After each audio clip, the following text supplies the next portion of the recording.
Welcome to the Fix SLP Summer School Series, where we're schooling the system all summer long. If you're ready to challenge the status quo in speech-language pathology, you're in the right place.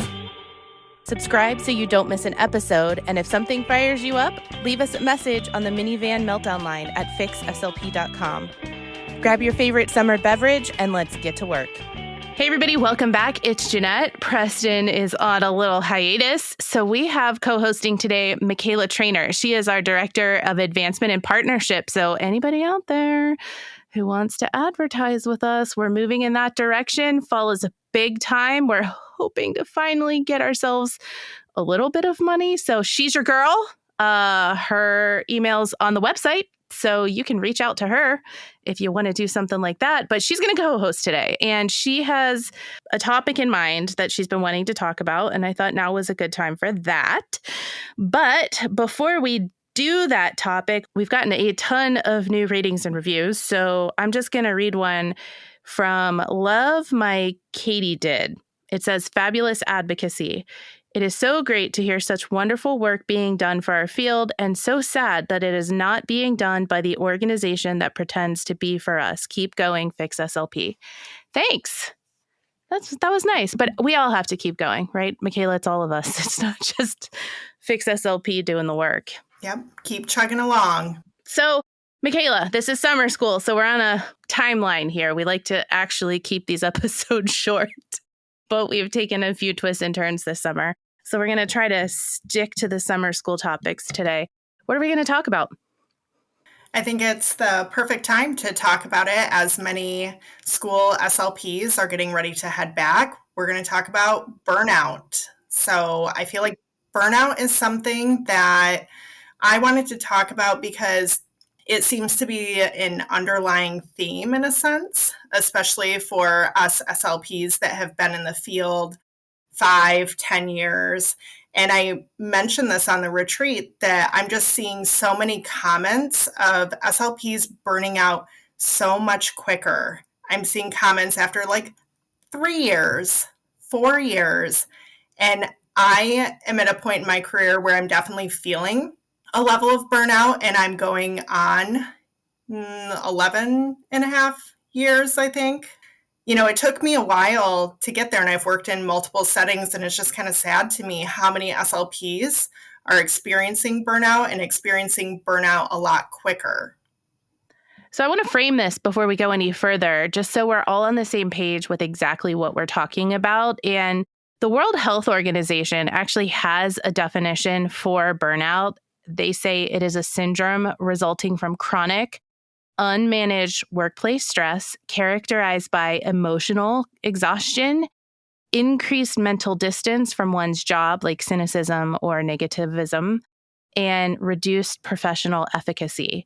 This occupational phenomenon leads to feelings of energy depletion and detachment from one's work, resulting in decreased effectiveness in patient care or student education, and potential negative outcomes for both the clinician and the organization. So some factors that they say could contribute to burnout are high demand work environments, workload and inequity, lack of control, and then other systemic issues.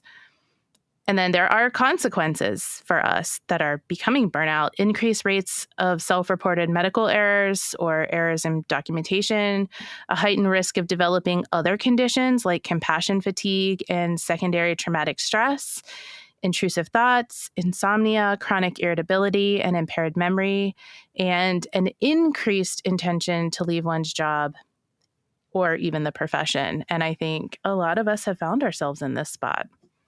For sure. I know, being over a decade in now, I'm definitely starting to feel it. I've worked in a variety of settings, and I still am a workaholic, and I love what I do. And that's what makes it so complex, is I love the treatment. I love working with children and adults, but I'm definitely feeling some of that. I myself have noticed I really have to double check to make sure there's no typos. I am just feeling very emotionally fatigued at the end of the day. And I just started thinking about why is this, and why is it happening now? And I held a camp with Jordan Lee Van, the founder of the Apraxia Foundation. We held a camp this summer for children with apraxia, Camp Building Empowered Expression, and I had students come, and I really benefited from having them there. They were like a light to me, and so many of them had given me feedback after the fact via written and verbal that this was so great and they want to be an SLP like me. And it really melted my heart and filled my cup. And then I'm like, man, I used to be that SLP. I used to be that. I used to be so excited about being a speech language pathologist. What happened to me? Because I just realized how much more drained I was seeing those students being so bubbly and excited. And, I was thinking about it, and I've always kind of known it, but PT and OT, especially in the medical setting, they tend to have half the caseload that we have. And then if you're working in a behavioral setting, a lot of those BCBAs, we as speech language pathologists have 4 to 5 times the caseload that they do. And I think that employers sometimes take for granted that that means I have 4 to 5 times the families to keep happy and keep up with, and the clients to keep track of, even double. That's just one factor, that high caseload, that high demand that really feeds into the exhaustion and fatigue. There are a lot of systemic issues I think we can talk about.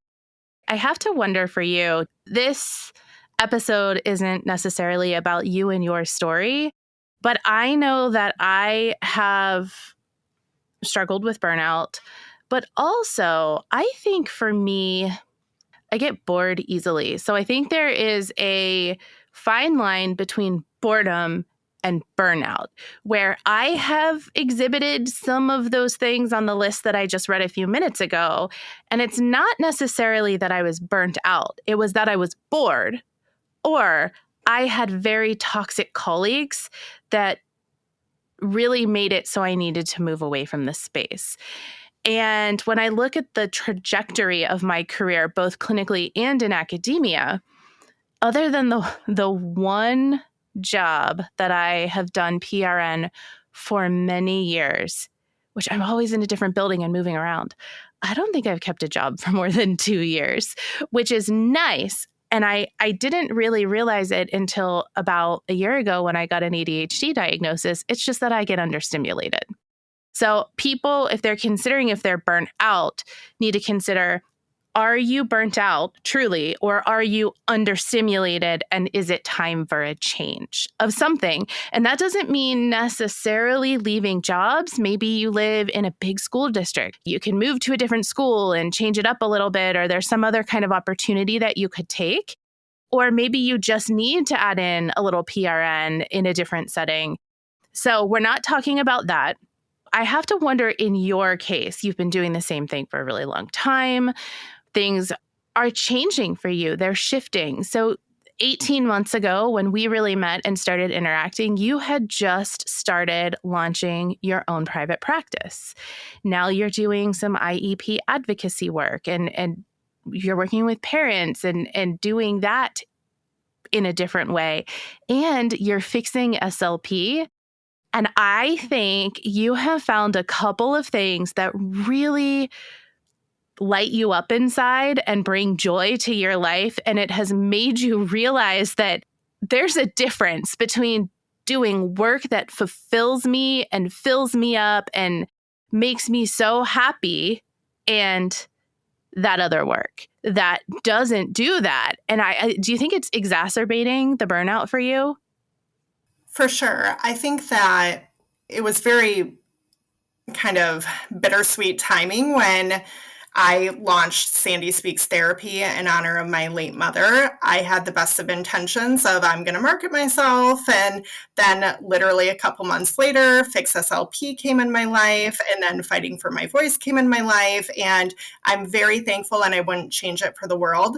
But doing 3 new things all at once was a lot, and I still have a full-time job and I do PRN. So I probably work too much, but I also very likely have ADHD and I like to multitask, I suppose. I like to keep busy. I love what I do. But I think that between working for myself a little bit, Fighting for My Voice, and Fix SLP, I'm just realizing the lack of support that can come from a variety of jobs. Speaking of like skilled nursing or hospital settings, we're often talking about productivity. Even outpatient settings oftentimes have productivity standards, and that's draining. I think I figured it out. If I went, say, to see one patient for 30 minutes, I think to be 92% productive or something like that, that gives me 3 minutes. And that's not enough time to walk back and, log in and do a quality note. It's just not. And I was prior to that on a COVID ventilator unit as a director. And I think that it was just kind of, one thing after another. And again, I'm very thankful for the way that it's played out. But I'm realizing we don't have the support from the top down.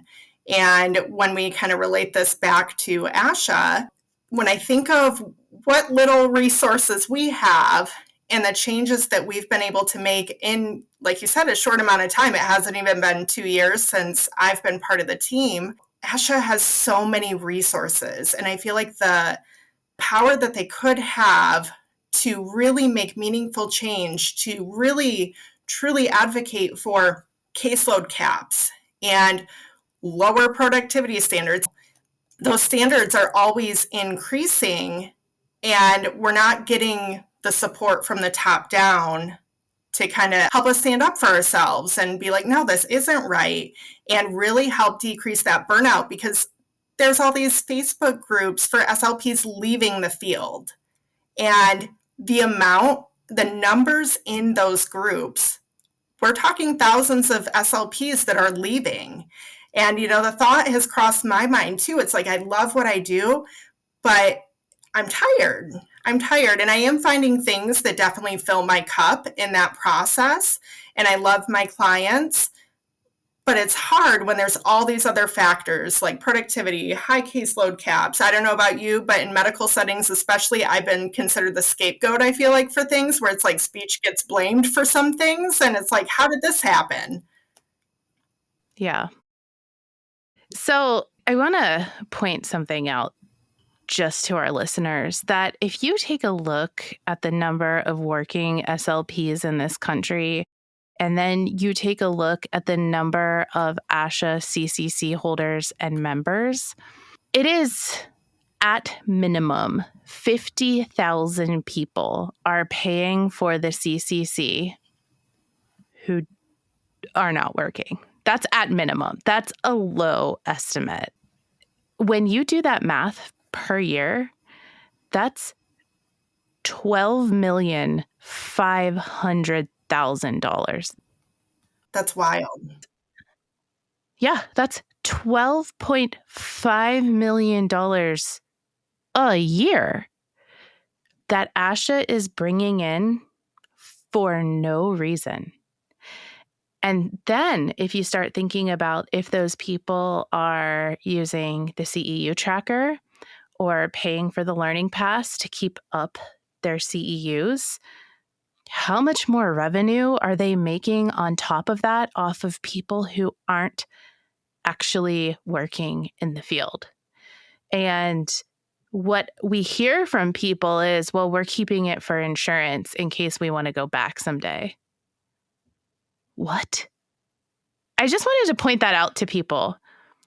that we're so afraid of the praxis that we're paying Asha $12.5 million a year so people don't have to retake the praxis. Okay, back to burnout. So your story, you're feeling burnout. How have you seen that impact your life?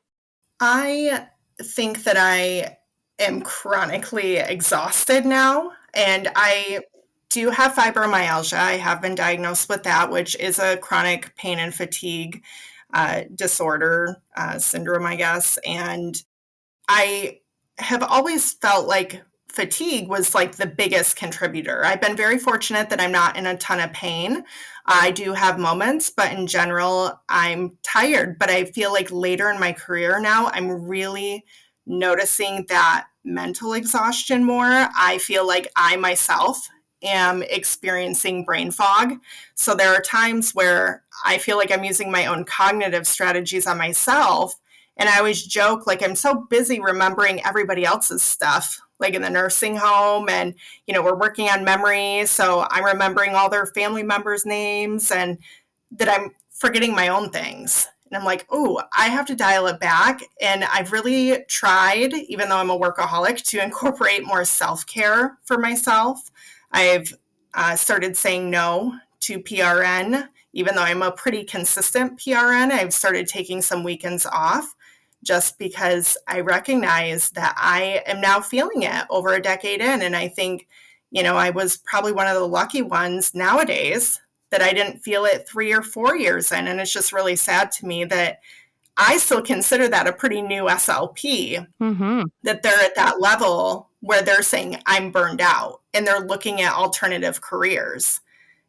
It's just, you went to school for this and you at one point loved it. And it's just really heartbreaking to me that there isn't more being done. And I don't have all the answers on how to fix this, but I feel like it does come with advocacy. I feel like that is at least a start. More people saying no, like these productivity standards are not ethical.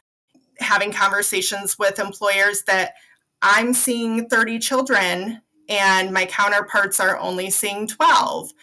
But we're held to that same expectation. So it starts with conversations, but then the hope is that it leads to action. Yeah, that is something that we like to do. And neither one of us have all of the answers, but we do have some ideas. Those ideas do not include crying in your car. You can always call our minivan meltdown line if you need to do something like that. But we have some ideas and things that have worked for us or things that we'd love to be able to do, but just can't get there quite yet. The first one was what you just said, was to set those boundaries on your workload or your caseload. First of all, we've talked about this a lot on this podcast over the last 2 years, but learn to set those boundaries and say no. 100% do not do paperwork off the clock. Everything is on the clock. And if you need to go back to those episodes where we talk about how employers steal from you, go listen to those episodes. There are and have been multiple lawsuits where clinicians have come together, OT, PT, and ST, to sue their employers for wage theft. And that starts with productivity. I feel like anything over 85 looks like it can be won in court. So any job that's requiring over 85% productivity, those cases are winning from what I can tell. So don't work off the clock. Say no to unpaid duties if you're in a school, no to bus duty, no to recess, those kinds of things. Saying no to excessive paperwork is sort of a form of professional self-preservation. Just make sure these people know, if I do this, I will be paid. Period. The people who are afraid to lose their job or to be reprimanded or who just sit back and do it because they want to be team players, those are the clinicians that keep this cycle going, whether they mean to or not. But they're not helping the rest of us who are trying to make significant change. And if you're young and you're saying yes to these things because you are afraid, just consider where you're going to be 10, 15, 20, 30 years in, you might not be burnt out today, but it's coming. So setting these boundaries now so it doesn't come and so we can fight this fight for you and with you is important. The next one, Mikayla, I'm not very good at is recovery time. How are you with recovery time? Horrible. Real rest. Who knows that? Real rest. We should say that Mikayla is not currently in any type of serious committed relationship, and she doesn't have kids. So she ticked off all of those things that she does. She can do that because she's not chasing tiny children around a house. She's a cat mom, but we're all in different places and we all have different responsibilities. For me, I have 2 kids, but I also have a mom and a brother, both with pretty serious neurological conditions. Neither of them can drive right now. So I'm taking care of my family. I'm married. I've got fixed SLP. I still have to help pay the bills. So I might not be working the kinds of hours that you are, but man, am I maxed, right? I am maxed. So time for like sleep, rest, hobbies, movement, social connection, those aren't optional. This is a kind of like do as I say, not as I do. But I did really try to prioritize. Now, Mikayla has fibromyalgia. I don't think I've ever said this on the podcast. I have a pretty rare mold illness that impacts my life in a lot of really, really, really bizarre ways. I went to an Italian festival. Girl, I was living my best life, right? I said no to the wine because I knew like food gives me problems. I thought I did okay. I woke up yesterday and I was in so much pain. I was so inflamed that I cried when my feet hit the ground and I tried to walk. So I told my husband, I'm not someone who slows down, but I told him, my body is telling me that I need to stop moving. And that's exactly how a doctor kind of described it to me too. This is so complicated and there's so many layers. But we have an infrared sauna. I took some detox supplements, let those hit my system a little bit. I came and, tried to sweat some of that out. I laid in bed for a little while. I did some light movement and it drove me crazy. So even when that real rest comes, I'm not good at it. I have to be doing. It's not that my mind is running or it's bothering me. I'm just a doer. I don't like to be still for long, and that's probably the ADHD too. But I'm not good at it. I'm not.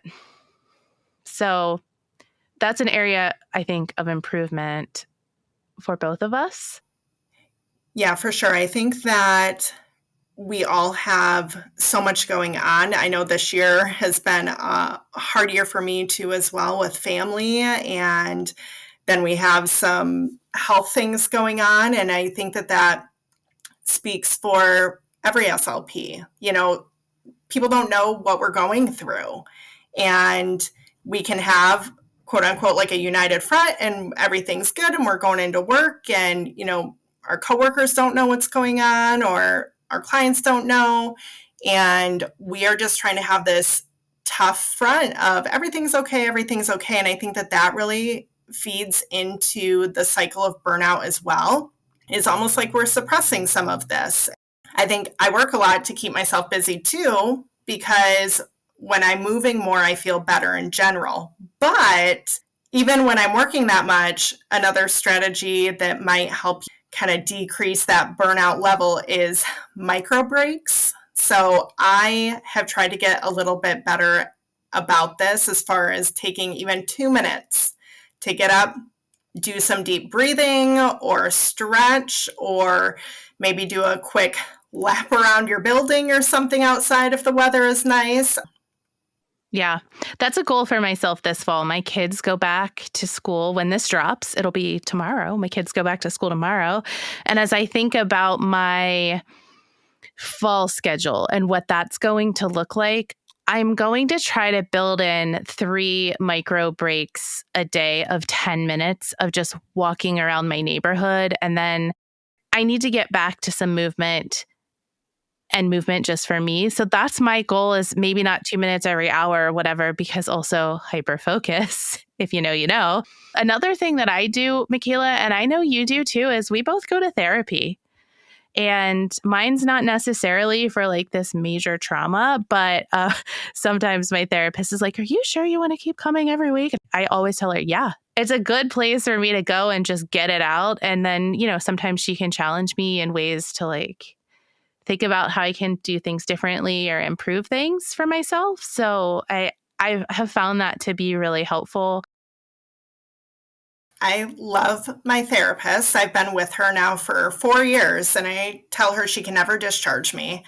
Similar to you, Jeanette. Like, I mean, I've had some heavy things over those 4 years that I've discussed with her, but it's good for me. Out of everything, I really think for me personally, having a therapist has been the best stress reliever for me, an outlet. And it's just no judgment. I can tell her all my complaints about whatever, including the speech world, and she's probably like speech world out with me. But it's that non-biased outlet. Just, okay, this is, yes, what I have to do. I have to word vomit all over you. And typically I tell her, I'm like, I'm going to talk for like 20 minutes. And she's like, go.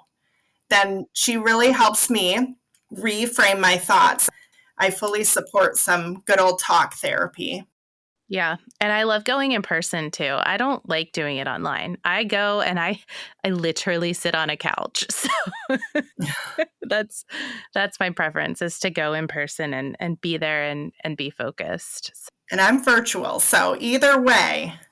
Those examples we gave are some examples to help you protect your energy. We have a couple more lists, and I don't know that we're going to have time to get through all of them. So maybe we'll fly through a couple of these fast. But the next list that we have is reframing the work.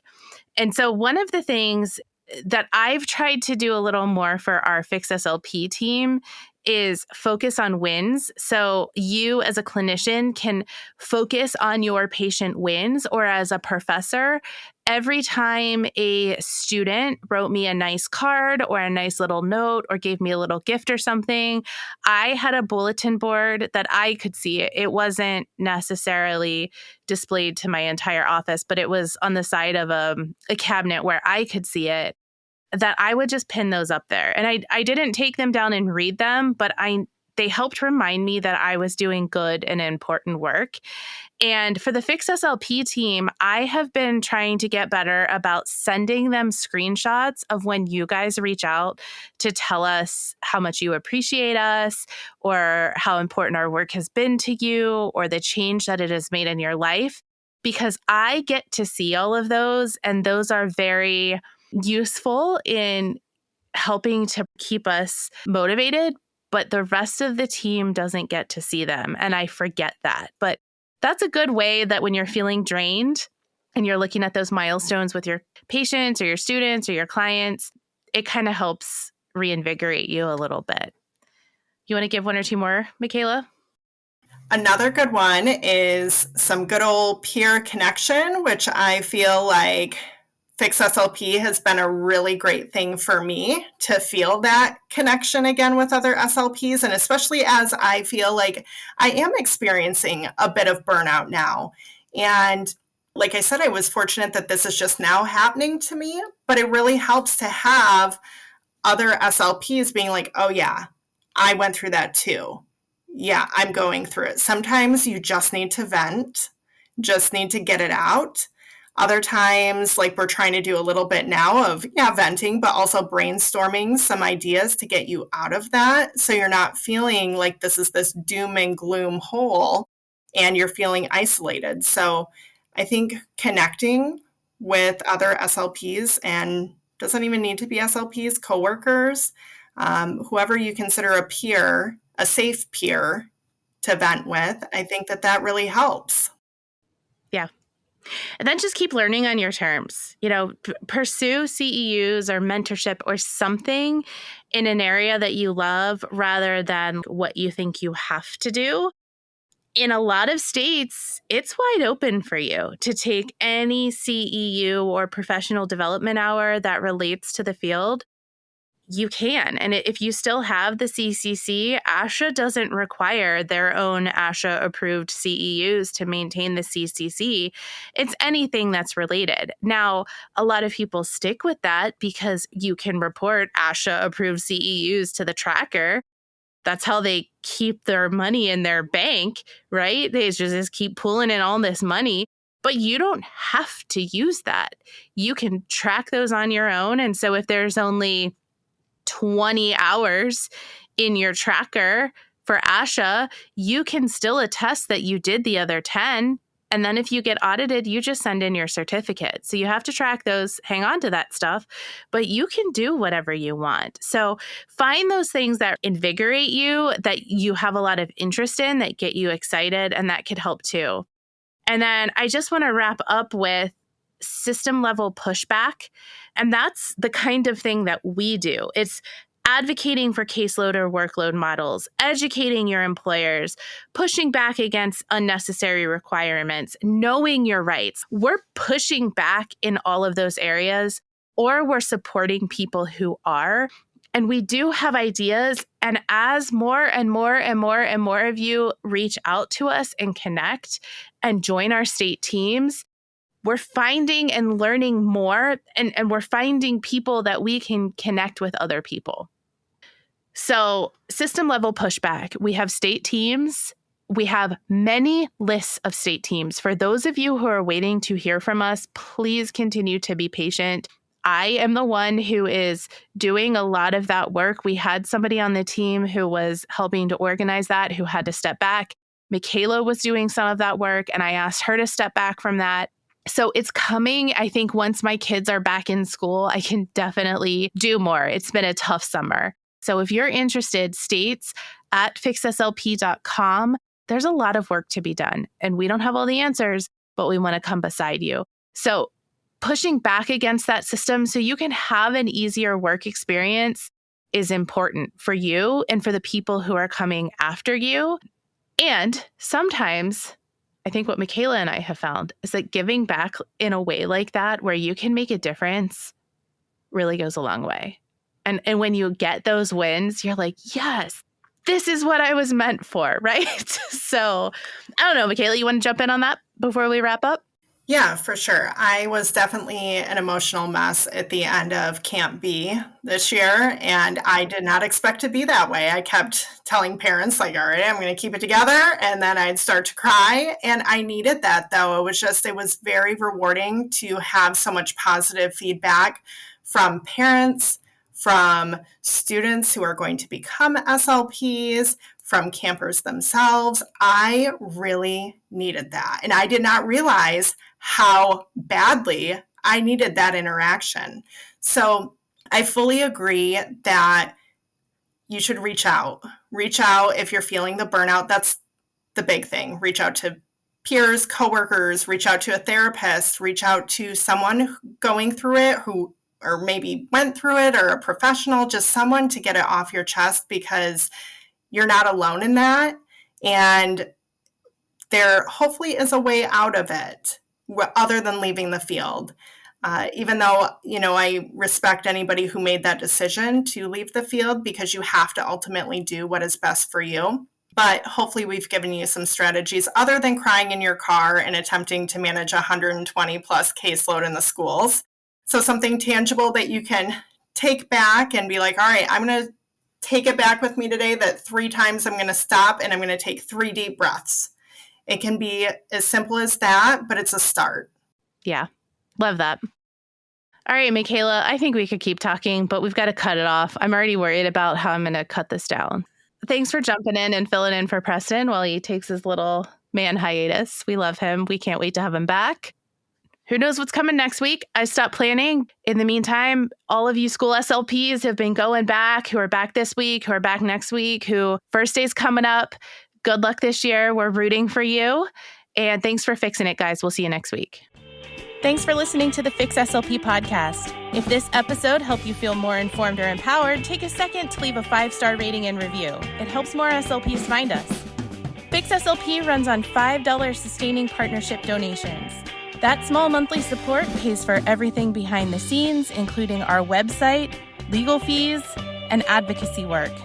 Want to be a part of it? Join us at fixslp.com. Enjoy the sunshine, stay scrappy, and we'll see you next time.